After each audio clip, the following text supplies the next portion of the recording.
For centuries, humanity has accepted a single version of creation, a supreme God who, in an act of pure will, shaped the universe and everything in it. This story has been repeated over millennia, upheld by religions and empires that turned it into absolute dogma. But what if this narrative is not only incomplete but deliberately distorted? What if there are ancient texts that tell a completely different version of the world's origin? A version that was banned, censored, and erased from history.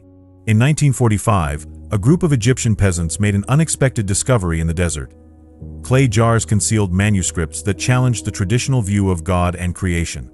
Among them, a document called The Origin of the World contained a disturbing account. The God worshipped by billions may not be the true creator, but rather an impostor who usurped this role and imprisoned humanity in a false reality.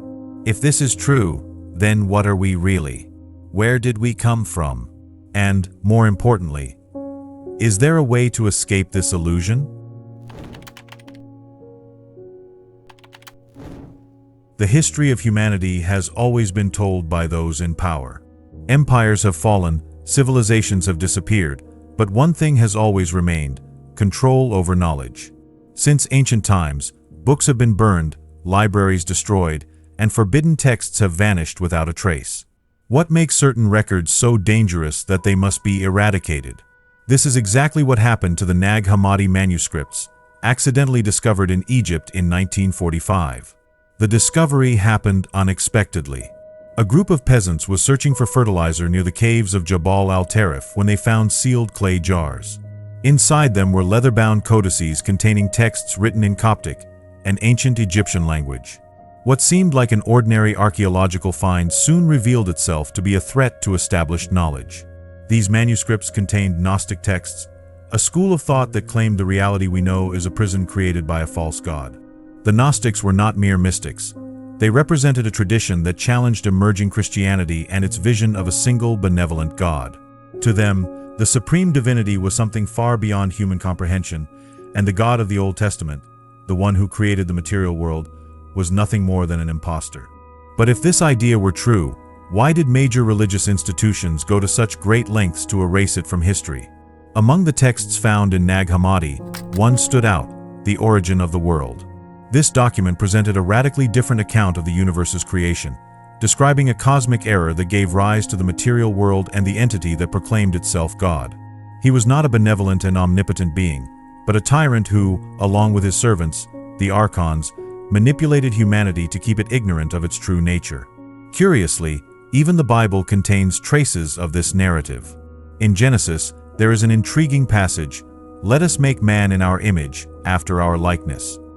But who is this us? Traditional theology says it refers to the Trinity, but what if it means something entirely different? What if it refers to a group of entities that created humanity not out of love, but for their own interests? The Gnostics suggested that these entities were the archons and that the creation of humankind was an act of imprisonment, not of freedom.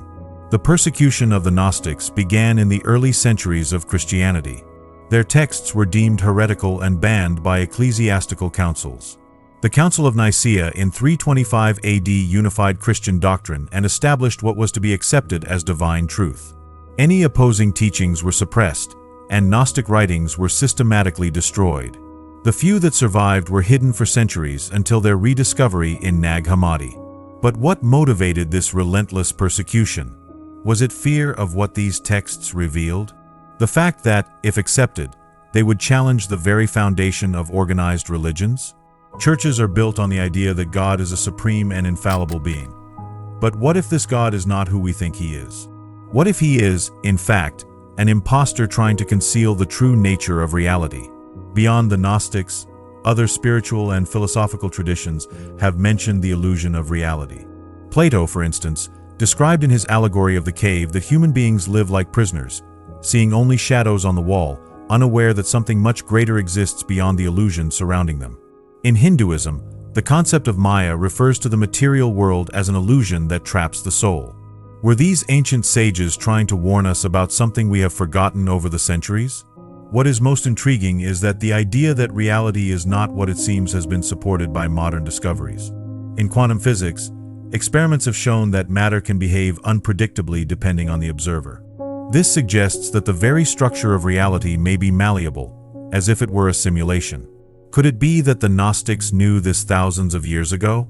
If these manuscripts had never been discovered, we might never have known that an alternative version of the world's creation existed.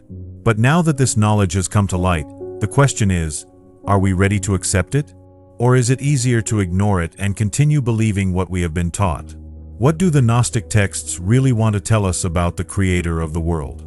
If this God is not who we think, then who is the true architect of our existence?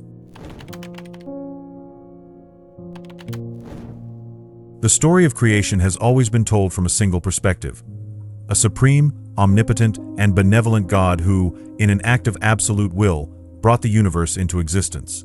But if this version was shaped and imposed over the centuries, could the original truth have been lost to time? The Gnostic manuscripts found in Nag Hammadi present a completely different vision, suggesting that the true creator is not the one we have been taught to worship, but rather an entity that assumed this role, hiding its real nature from humanity.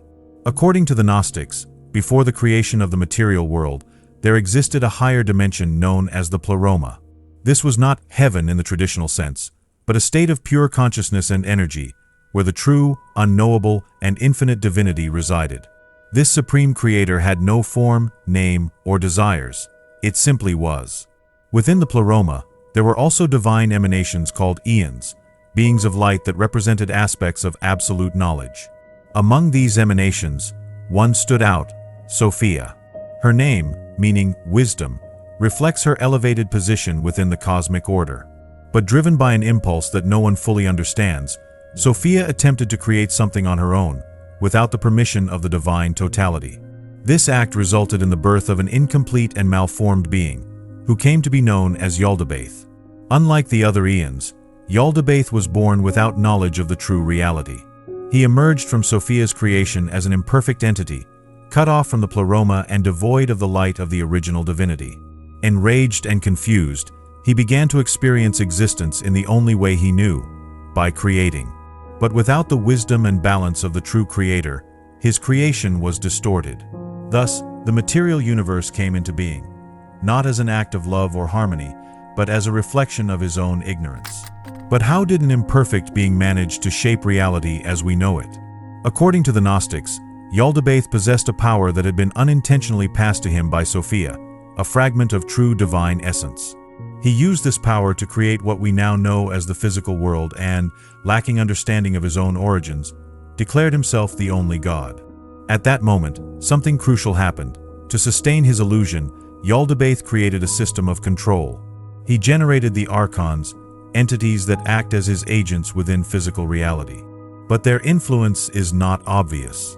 They do not appear as demons or visible creatures, but operate subtly, manipulating thoughts, events, and structures of power. In Gnostic texts, the archons are described as the true architects of oppressive systems, keeping humanity asleep within the material illusion. And this leads us to a fundamental question. How does this system of control actually operate? The answer lies in the very mechanisms of human society. Endless wars, authoritarian religions, extreme ideologies, political divisions, fear, and guilt. All of these are tools designed to keep human beings distracted, preventing them from awakening to their true essence. And if we look at history, we see that whenever someone tried to question this structure, they were silenced.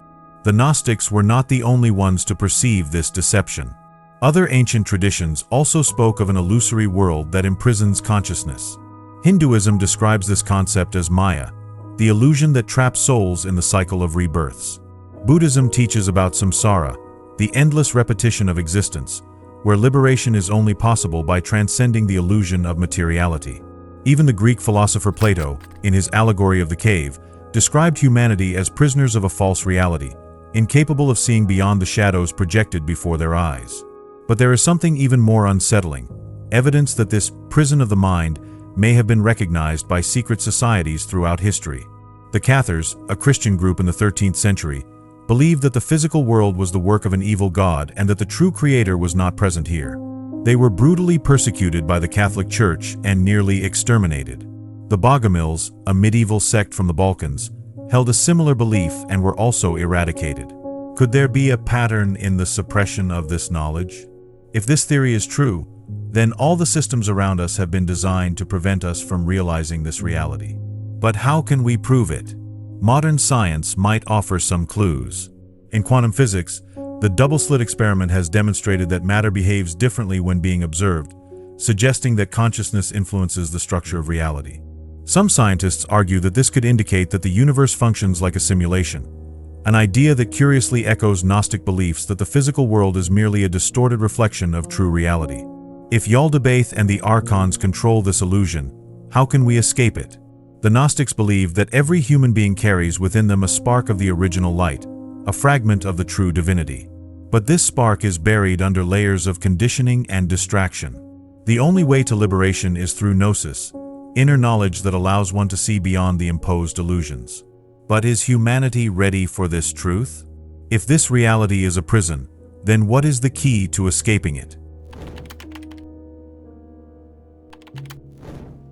If the material world was not created for our benefit but as a trap, then how does this prison operate? How is it possible to keep billions of human beings under control without them realizing it? Gnostic texts claim that Yaldabaoth not only shaped reality but also created a system of manipulation so perfect that few can see beyond it. This system is not limited to what we see or feel. It extends to how we think, the way we experience time, and even the cycle of life and death to which we are subjected. According to the Gnostics, the greatest illusion imposed upon humanity is not merely the existence of the physical world, but the belief that this is the only possible reality. They believed there are hidden layers of existence, dimensions beyond our common perception. Materiality is not the natural state of human beings, but rather a lower level of consciousness into which we were drawn by the influence of Yaldabaoth and his archons. If this is true, then what we call reality may be only a limited fraction of what truly exists. But how is this prison maintained? One of the most sophisticated forms of control described by the Gnostics is tied to the illusion of time. Contrary to what we have been taught, time is not an absolute force but a mental structure imposed to limit our perception. In altered states of consciousness, such as near-death experiences or deep meditation, many people report the sensation that time does not exist, that everything happens simultaneously. This raises an unsettling question. If time is an artificial construct, what is its true purpose? The Gnostics suggested that time and the cycle of reincarnation were designed as mechanisms to recycle consciousness. Rather than a journey of spiritual evolution, rebirth may be just a repetitive process that keeps souls trapped within the same system. Some spiritual traditions mention that, upon death, the soul is drawn toward a light, where it is received by entities that judge its actions and determine its destiny.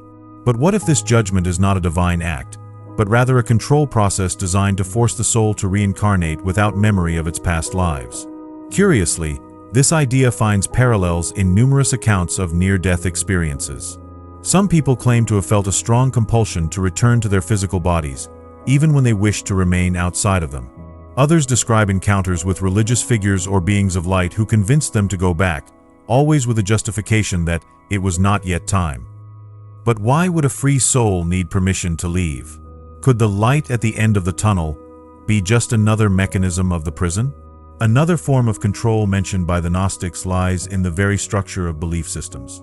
But here, instead of speaking only about organized religions, we must go further and understand how morality itself has been used as a tool of submission.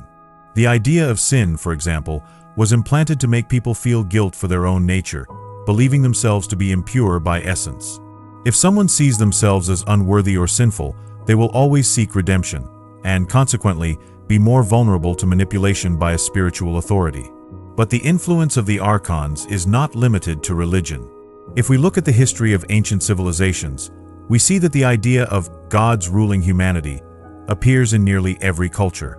The Anunnaki of Sumeria, for example, were described as superior beings who shaped the human species to serve them. In Hermetic Kabbalah, there is mention of entities called Qliphoth, which represent hidden forces governing the material illusion. Could these different traditions have identified, under different names, the same control structure described by the Gnostics? Beyond ancient myths, there is other evidence suggesting that this prison is not perfect, and that its structure may occasionally fail. Phenomena such as déjà vu, time lapses, lucid dreams, and out-of-body experiences could be small cracks in the system, moments when human consciousness temporarily escapes the chains imposed by the archons. Some people report that in astral projection states, They perceived that the physical world was nothing more than a holographic theater, and that beyond it existed layers of reality that had never been revealed to us. This theory resonates with modern scientific discoveries. Studies in quantum physics, such as the holographic universe hypothesis, suggest that reality may be a projection from a deeper layer of existence. Experiments like quantum entanglement show that particles can connect instantly regardless of distance, suggesting that time and space may be illusions limited to our perception. Could it be that the Gnostics knew this thousands of years ago? If this world is a prison, is there a way to escape it? The Gnostics claimed that the answer does not lie in seeking an external savior, but in awakening to the hidden truth within us. Human consciousness contains fragments of the pleroma, a spark of the true creator that has been buried beneath layers of forgetfulness. The real challenge is not just seeing the prison, but also breaking free from the mental programming that makes us accept it as the only reality. But the most disturbing question remains: if all of this is true, then who, or what, is preventing us from remembering who we really are? If human beings carry within them a fragment of true divinity, why can so few access it? The Gnostics believed that this spark, known as pneuma, was the key to escaping the prison of illusion, but it also represented a threat to those who govern this system. For this reason, a silent war has been waged throughout the centuries. An invisible battle not just for control of the body, but, above all, for control of the mind and spirit. Unlike the wars we know, this one does not take place on a traditional battlefield, but within each individual, at the deepest level of their perception of reality. The first great blow against humanity was forgetting. From the moment we are born, we are conditioned to believe that we are merely physical beings, fragile bodies in a chaotic world. We are taught from an early age that consciousness is merely a product of the brain and that our existence ends with death. This conditioning ensures that few ever question whether something exists beyond the material experience. But why is this idea of limitation so deeply reinforced? If humans carry a spark of the original light, shouldn't they naturally be aware of it? The Gnostics suggested that the archons developed advanced methods to obscure this truth, and one of their primary weapons is the very way the human mind functions. Modern science already acknowledges that we use only a small fraction of our brain's potential. But what if this limitation is not natural? There is evidence that certain parts of the brain, particularly the pineal gland, may be linked to the perception of higher realities. In many spiritual traditions, this small gland, located in the center of the head, is referred to as the all-seeing eye, or the gateway to the divine. However, we now know that the pineal gland tends to calcify over time, becoming less active. Is this merely a common biological process, or could it be an intentional mechanism designed to prevent humanity from awakening its true consciousness? Since this war is invisible, it requires equally subtle weapons. In the past, the archons used religions, dogmas, and belief systems to shape human perception. But as humanity advanced technologically and began to question these systems, new forms of control were implemented.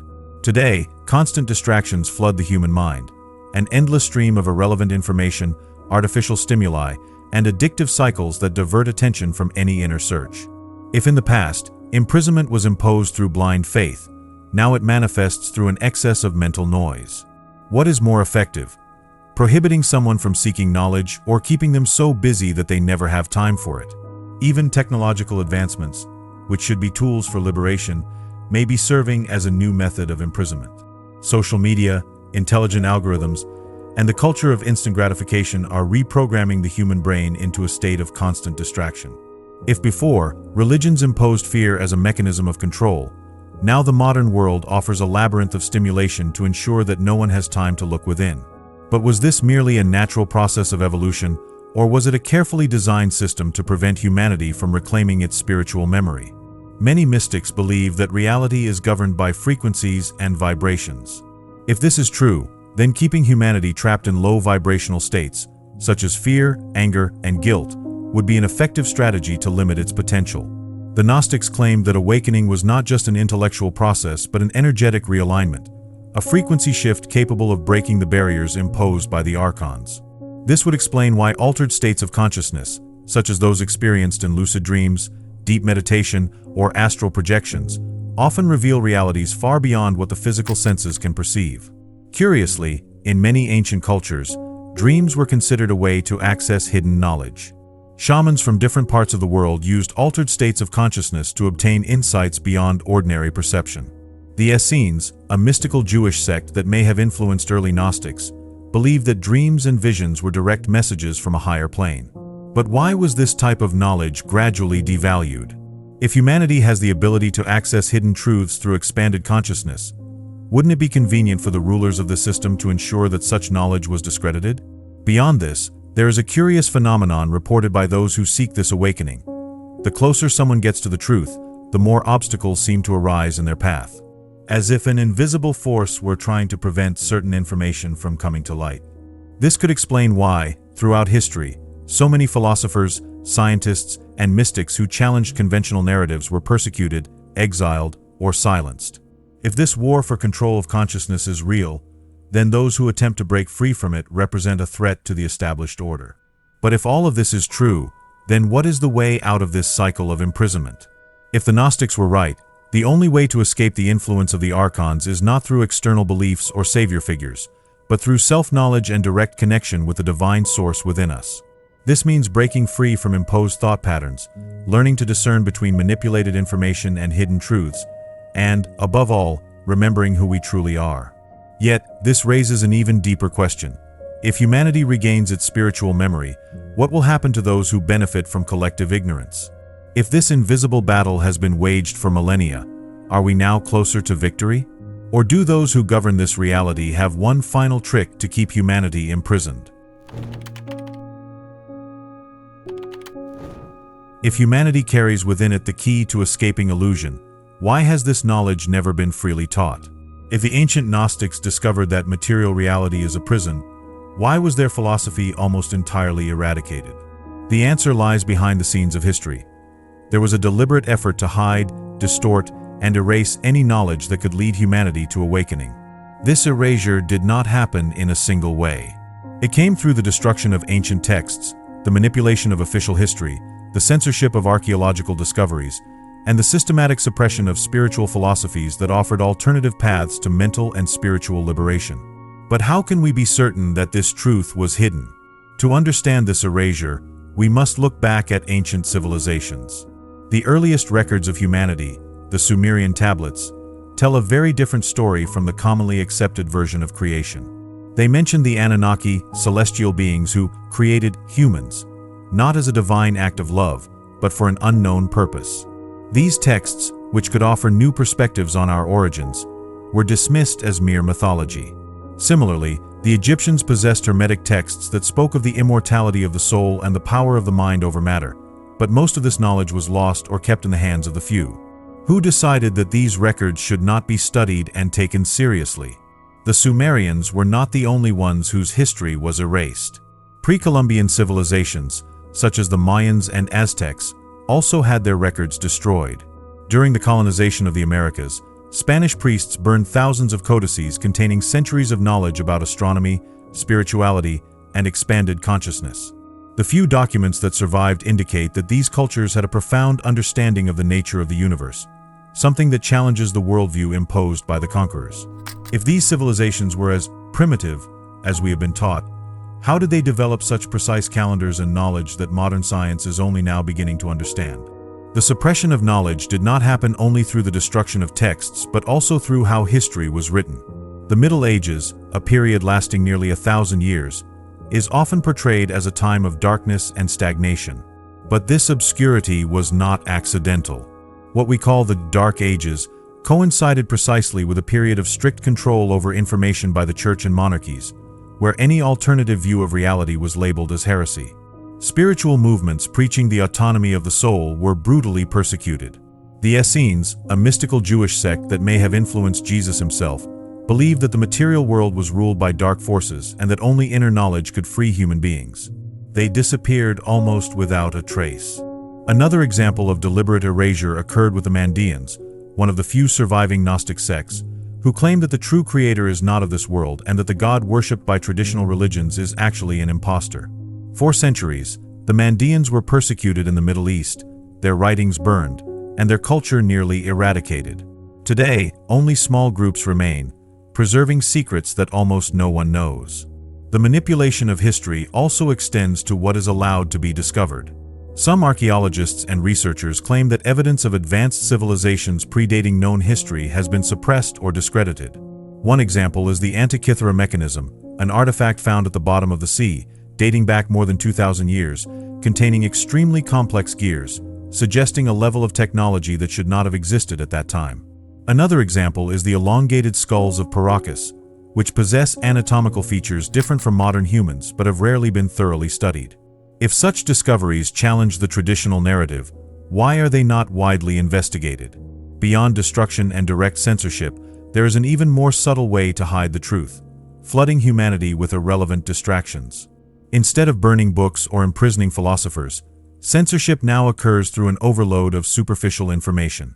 Modern society is constantly immersed in addictive cycles of entertainment, social media, and manufactured crises, diverting attention from fundamental questions about existence. The system does not forbid people from seeking knowledge. It simply ensures that most will never have the time or interest to do so. Another modern method of suppressing knowledge is ridicule. Any idea that challenges the accepted narrative is immediately labeled a conspiracy theory.